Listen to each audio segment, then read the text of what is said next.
Ako volite raditi kremaste kolače, a nikada niste sigurni kako će vam ta krema ispasti, da li će se dovoljno stisnuti, pa onda još tu je i vrijeme potrebno da se ta krema obično ohladi prije nego što se kolač završi, pa 100 nekakvih koraka, pa čokoladne kocke s jabukama i rum koje ćemo danas napraviti su pravo rješenje za vas. U ovom ćemo kolaču prvo ispeći jedan fini smeđi tamni biskvit, prerezat ćemo ga po pola, jedna će nam strana biskvita biti podloga, a drugu ćemo izmrviti i pomiješati sa prefinom čokoladnom kremom sa kuhanim jabukama. Sve to fino složiti, preliti čokoladnom glazurom i dobiti urnebesno sočan čokoladni kolač.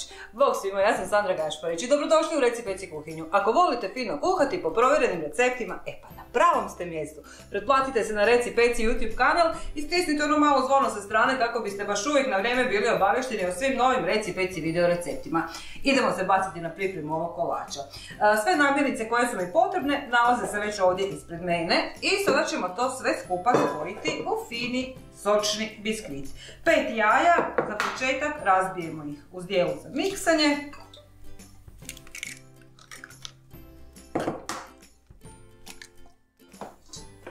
Sada ćemo jajima odmah, prije nego što krenemo miksati, dodati svu predviđenu količinu šećera. I za početak ćemo to miksati, pustiti da se onako napravi jedna pa svjetlo žuta, malo penastija masa, a onda ćemo polako dodavati i sve preostalo.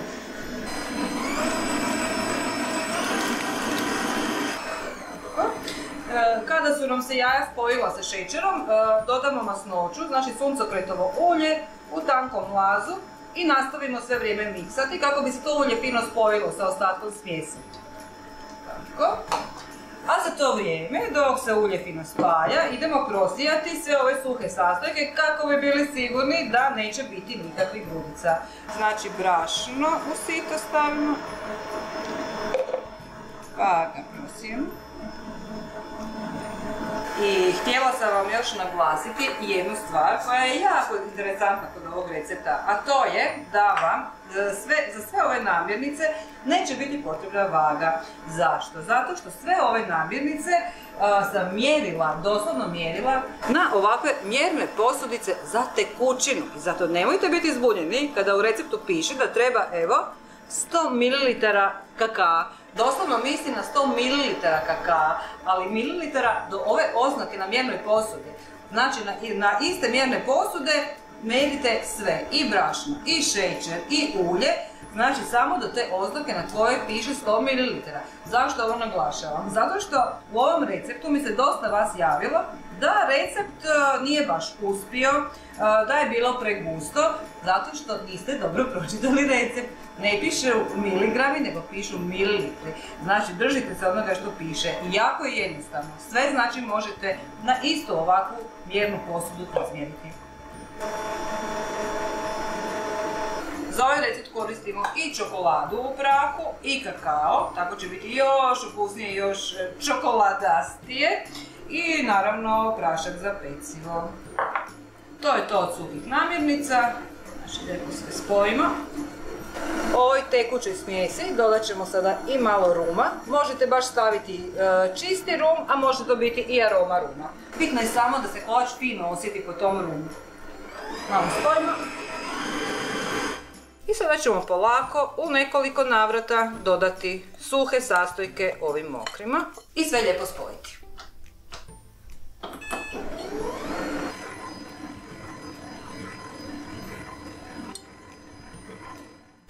Tako, kada smo izmiksali, još jedan put samo ručno prođemo kroz cijelu ovu smjesu kako slučajno ne bi na stjenkama ostalo malo smjese. I sada idemo na pečenje, znači ovu biskvitnu smjesu izlijemo u lim za pečenje srednje veličine, a lim prije toga obložimo papirom za pečenje kako nam se biskvit ne bi zalijepio, jer morat ćemo ga nakon pečenja iskrenuti pa još i prerezati, tako da uz papir za pečenje život u kuhinji je puno lakši. Biskvitnu smjesu prije pečenja lijepo poravnamo preko cijele površine, tako da bude ravnomjerno svuda.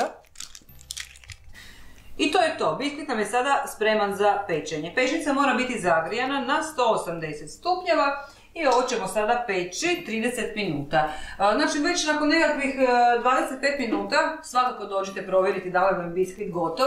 Može se dogoditi da vam pećnica možda malo jače radi nego moja, pa će biti gotov već nakon 25 minuta. A da je gotov provjerit ćete tako što ćete lijepo uzeti čačkalicu, drvenu čačkalicu ubocnuti u sredinu biskvita i ako ona izađe čista, znači da je biskvit pečen.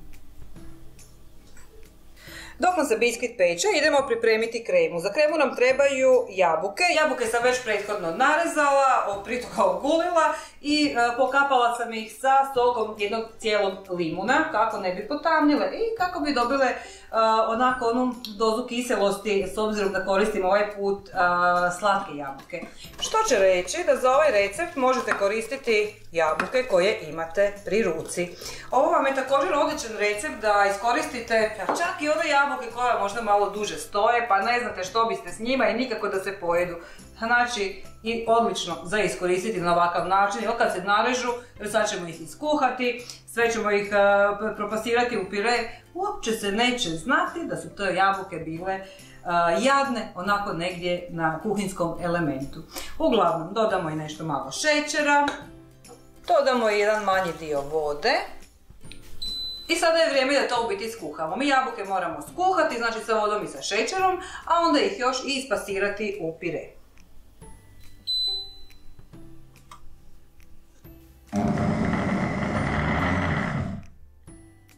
Sada kada su mi se jabukice sa šećerom skuhale, u ovu ću vruću smjesu dodati čokoladu sa maslacom. Čokoladu sam prethodno u mikrovalnoj pećnici otopila zajedno sa maslacem. Znači ulijemo jednostavno u ovu smjesu. I sada ću samo kratko još ovo izmiksati da mi se spoji sa kuhanim jabukama. Sada kada se sve izmiksalo, samo ću ostaviti u blenderu da se održava ta toplina, jer ovaj umak od jabuka, čokolade i maslaca mora ostati tekući, a biskvit nam još nije gotov. Znači još koju minuticu i biskvit ćemo izvaditi iz pećnice, a za to vrijeme ovo će se fino zagrijavati. Sada kada nam se biskvit malo prohladio, ne mora biti hladan do kraja, prerežemo ga lijepo ovako vodoravno na dvije korice. Znači biskvit ovako možete prerezivati ili ovako nekakvom dužom pilicom kako bi prošao ravnomjerno kroz sve slojeve, a možete ovo napraviti i sa koncem, običnim kuhinskim koncem, onako malo pomalo vući kako bi se što manje izmrvio. Uglavnom, prerezali smo ga, ovu gornju koru ćemo sada lijepo staviti samo na kratko na stranu. Opet nam treba ovaj isti lim u kojem smo biskvit do sada pekli, ali s obzirom da smo koristili papir za pečenje, lim se nije isprljao, pa ga sada možemo koristiti da prigotovimo ovaj kolač. Znači, ovu donju koru pažljivo sada uzmemo i premjestimo na dno lima. Sada ćemo ovaj donji dio biskvita lagano ovako preliti sa mlijekom. Mlijeko ne mora biti toplo, znači na nekoliko različitih mjesta. Vidite i sami da to nije ono skroz ravnomjerno, ali sasvim dovoljno da ovaj kolač bude i još sočniji. I sada nam je na redu priprema onog gornjeg dijela kolača sa kremom. Znači, ovaj dio koji smo prerezali, treba će nam jedna veća posuda u koju ćemo to sve staviti. I sada samo lijepo ovako trgamo rukama i izdrobimo ga na ovako manje komadiće.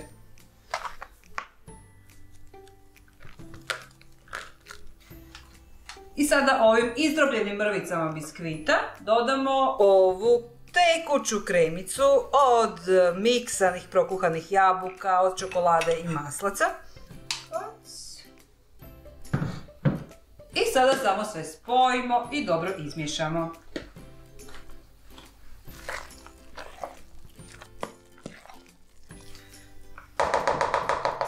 Tako, i sada je sve spremno da završimo ovaj kolač. Znači sa ovako dobivenom čokoladnom smjesom završimo kolač i to tako da na ovu podlogu koju smo pripremili lijepo sve ovako stavimo. Prvo u hrpicama, a onda ćemo i poravnati. Znači, ovo morate raditi, ovaj postupak, dok je sve još uvijek toplo. Znači, kako bi se ljepše i ravnomjernije ova smjesa mogla rasporediti, jer čim se počne hladiti, čokolada koju smo stavili i maslac, počet će se onako stiskati i onda bi se u stvari jako teško razmazalo. Zato smo radili dok je sve toplo. Samo ovako sve fino poravnamo.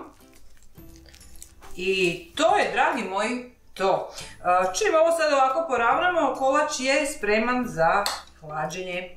A kada se ohladi, kad bude potpuno hladan, onda se gore još stavi čokoladna glazura. Čokoladnu glazuru se napravi pa na onaj najjednostavniji način. Jedno 150 do 200 grama čokolade za kuhanje, pomiješamo sa malo maslaca, sa nekoliko žlica suncokretovog ulja, fino sve skupa otopimo, prelijemo gore, ostavimo da se stisne i to je to. Najbolje ovaj kolač paše uz malo slatkog vrhnja, a savršeno bi dobro došla možda i kakva kuglica sladoleda od vanilije. To sami procijenite. U svakom slučaju bit će dobar i bez ičega, ma ne dobar, bit će odličan, ljudi dragi. Ove jabuke koje smo stavili u ovaj kremasti gornji dio, apsolutno se ne osjete u kolaču. Probajte i shvatit ćete o čemu pričam. Jabuka kao jabuka nema ovdje svoj okus, zato što je ona čokolada koju smo dodali potpuno prekrila taj okus jabuke. Ali jabuka ovome cijelom kolaču da baš jednu posebno finu sočnost. Vidjeli ste na kraju krajeva sada da je ovo prilično jednostavno za napraviti.